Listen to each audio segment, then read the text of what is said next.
கூடுதல் ஓய்வூதிய பலன்களுக்கான தகுதி வயது மற்றும் அவற்றின் செயல்பாடு குறித்து பிரதமர் நரேந்திர மோடி அவர்களிடம் விருதுநகர் MP மாணிக்கம் தாகூர் அவர்கள் கேள்வி. கூடுதல் ஓய்வூதிய பலன்களுக்கு தகுதி வயதை 80ஆக நிர்ணயித்ததற்கான காரணம் என்ன? இந்த வயது வரம்பை 65ஆக குறைக்க நாடாளுமன்ற நிலைக்குழு பரிந்துரைத்துள்ளது. அரசு இதை பரிசீலிக்கிறதா? கூடுதல் ஓய்வூதிய திட்டத்தால் பயனடையும் மத்திய அரசு ஓய்வூதியதாரர்கள் எண்ணிக்கை மற்றும் இதற்கான ஆண்டு செலவு என்ன? ஓய்வூதியதாரர்கள் கூடுதல் ஓய்வூதிய பலன்களை சரியாகவும் காலதாமதமின்றி பெறவும் அரசாங்கம் எடுத்துள்ள நடவடிக்கைகள் என்ன?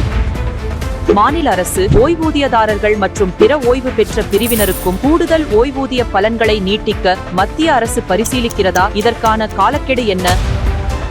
கூடுதல் ஓய்வூதிய பலன்கள் பணவீக்கத்துடன் ஒத்துப்போகாமல் இருப்பதை தீர்க்க அரசாங்கம் எடுத்து வரும் நடவடிக்கைகள் என்ன? மேலும் அன்றாடம் குடும்ப செலவுகள் அதிகரிப்பதை கருத்தில் கொண்டு ஓய்வூதிய பலன்கள் மாற்றியமைக்கப்படுவதை உறுதிப்படுத்த அரசாங்கம் மேற்கொண்டுள்ள வழிமுறைகள் என்ன என மக்களவையில் விருதுநகர் MP மாணிக்கம் தாகூர் அவர்கள் கேள்வி எழுப்பியுள்ளார்கள்.